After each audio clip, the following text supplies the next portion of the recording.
Почитувани, ви посакувам Божи благослов. Денес ќе зборувам на тема што значи откуп според Библијата и зошто се користи овој израз и радоста што произлегува од нашиот откуп во Исус Христос нашиот Господ. Библијата вели: не сте откупени со злато или сребро, туку со скапоцената Христова крв. Ова нешто ќе го илустрирам со пример од римската војска. Кога римските генерали или војсководци се враќале од војна, тие влегувале во градот со огромен број заробеници. Нивната војска не доаѓала со празни раце, имало заробено голем број мажи и жени, како и други материјални нешта. Богатите граѓани на Рим го очекуваа овој настан, бидејќи тоа за нив значеше можност да си купат некој роб.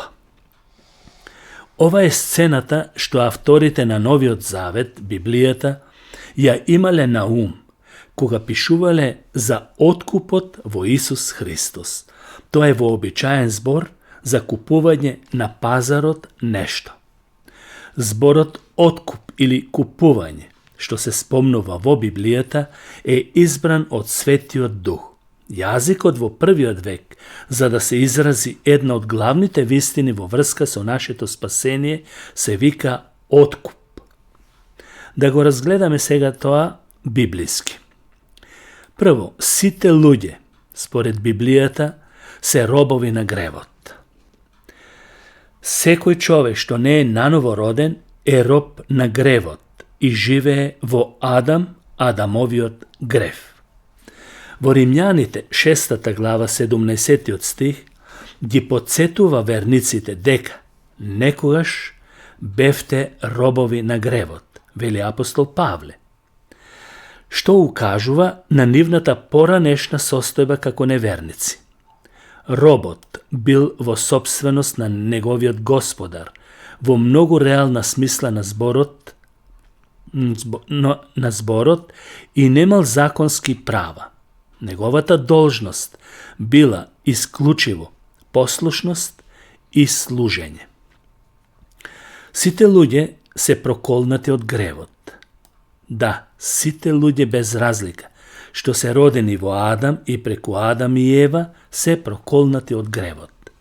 Например, апостол Павле во Галатјаните 3 глава 13 стих напишал вака: Христос не откупи од проклетството на законот. Зборот преведен со откуп е термин што го означува истото што со нашиот збор купува. Истиот збор со нашиот збор купува. Например, во Матеј 13 глава 44 стих Исус зборува за оној кој продава се што има и ја купува таа нива. Овде зборот купува е збор за откуп. Додека размислуваме за купување во смисла на материјални нешта, во новозаветното време, кога Библијата е пишувана во тогашно време, луѓето ги сметале за материјален имот и ги купувале или откупувале. Тоа што Исус Христос не купи или не откупи е основата за верникот да се смета себе си за целосна собственост на Господ Исус Христос.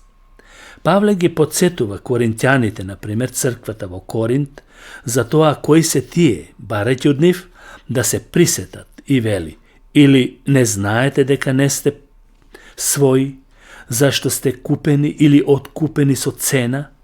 Таа цена е Господовата крв. Откупот вклучува цена. Црквата на откупувањето е најсилна, односно цената на откупувањето е најсилно и точно наведено во Прво Петрово послание, 1 глава, 18 и 19 стих, каде што е речено вака: имено, не сте откупени со распадливи нешто од сребро или злато, туку со скапоцената крв Христова, како јагне непорочно и безпрекорно. Човек не може да откупи друг човек затоа што сите човечки плаќања, се распадливи и не може да го решат духовниот проблем на отуѓувањето на човекот од Бог.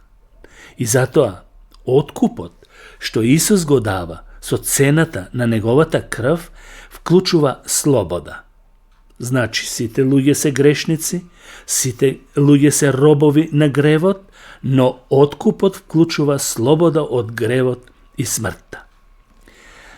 Се осврнавме на Галатјаните и се осврнуваме на Галатјаните 3 глава 13 стих, каде што ни се вели Христос не откупи од проклетството на законот. Законот носи проклетство, затоа што неисполнувањето на неговите високи стандарди носи смртна казна. Според тоа, сите сме под таа смртна казна заради гревот, затоа што не можеме да исполниме ниту една заповед без Бог. Значајното нешто во врска со зборот откуп во овој стих е тоа што е нагласува целосната слобода од казната на гревот, што е носи откупот. Тоа подразбира трајност, ослободени сме за секогаш и никогаш да не можеме да се вратиме повторно и повторно во робство. Колку е убаво да го имаш тој откуп во Исус Христос. И знаете ли, кога си откупен, ослободен од робството на гревот, настанува радост, вистинска радост преку Светиот Дух, што е даден на сите верници, и радоста е неизбежна доколку си откупен во Исус Христос нашиот Господ.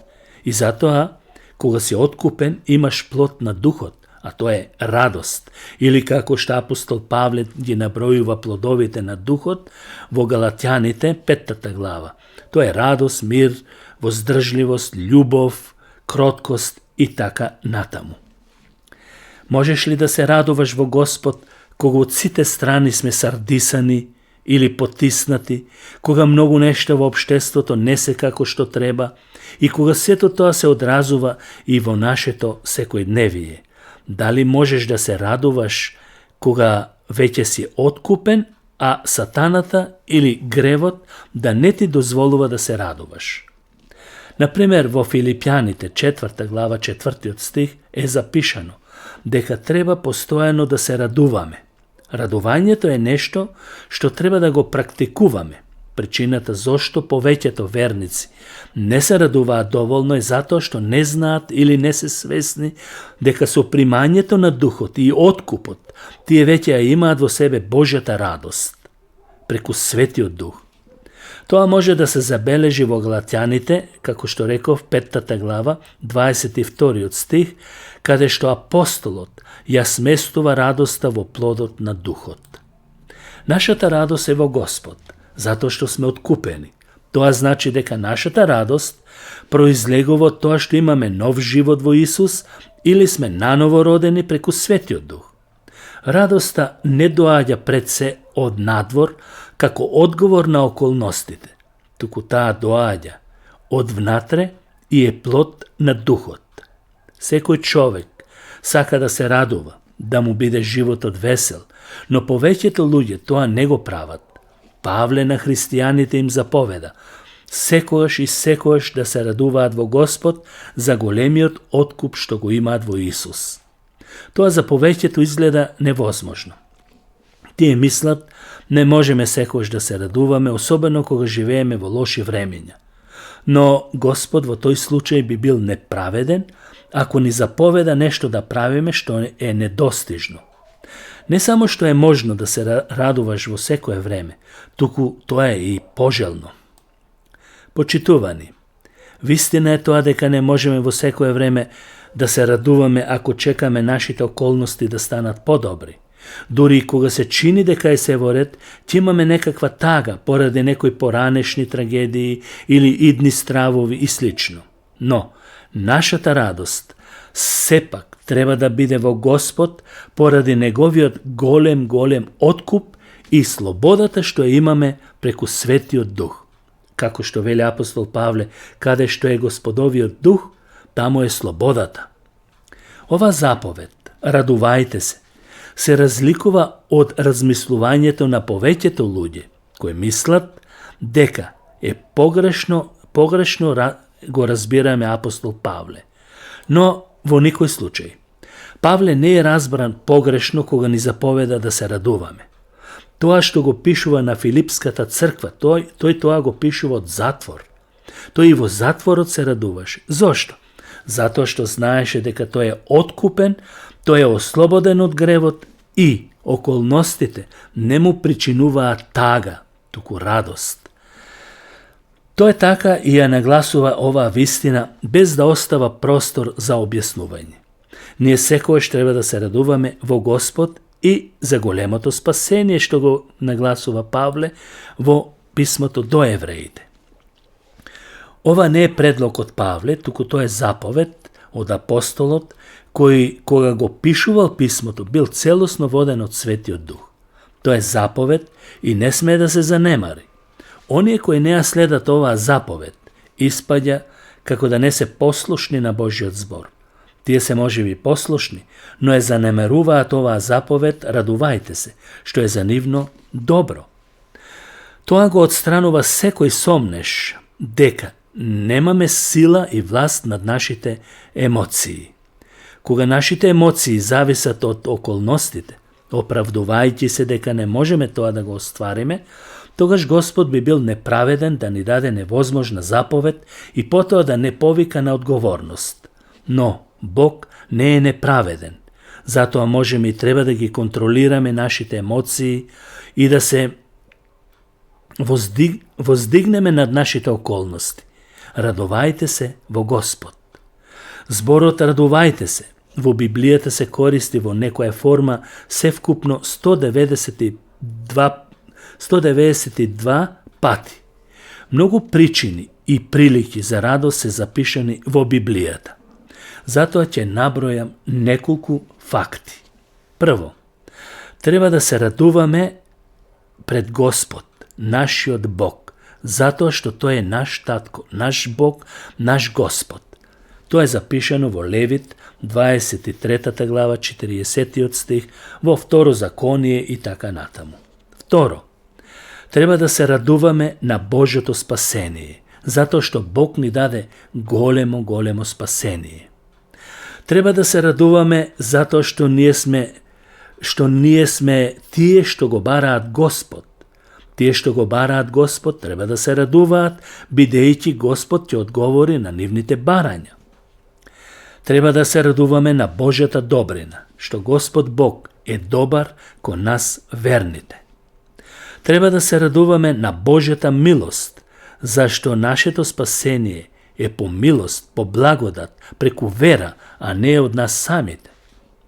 Треба да се радуваме кога му пееме на Господ духовни песни, му даваме слава на Бог. Треба да се радуваме.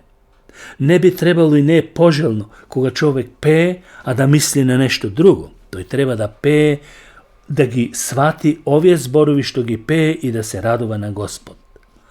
Треба да се радуваме затоа што нашите имења се запишани на небото во книгата на животот, каде што Господ седи од десната страна на Божиот престол.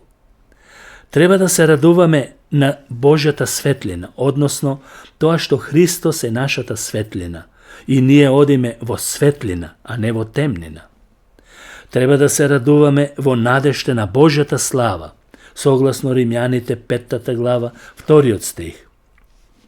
Треба да се радуваме на Христовиот ден, затоа што Христос ќе дојде по неговата невеста, неговата црква, да ја откупи целосно и духовно и телесно. Треба да се радуваме во самиот Исус Христос како наш спасител. Треба да се радуваме дури и во страдањата, кога имаме неволи, како што вели Павле, Бог не ви даде вам само да верувате, туку и да страдате заради името Негово. Да, и на крајот, треба да се радуваме затоа што нашиот живот е откупен, ослободени сме од гревот и сме деца Божји. Во овој стих, 4 глава, 4 стих од Филипјаните, Павле 2 пати ги поттикнува филипјаните да се радуваат. Радувајте се, и пак ќе речем, радувајте се. Ова е уште понеобично кога ќе сватиме дека Павле, како што реков, бил во затвор кога ова им го напишал. Значи, надворешните околности, какви да се, понекогаш може да бидат и против нас, но внатрешната радост секогаш може да биде наша, бидејќи сме во Господ откупени.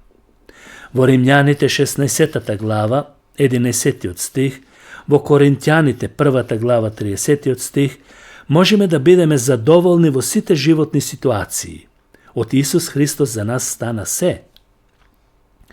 Бидејќи Божјиот збор вели, никогаш нема да те напуштам, ниту ќе те оставам. Имаме ветување дека Бог, тие што се откупени, нема да ги напушти никогаш.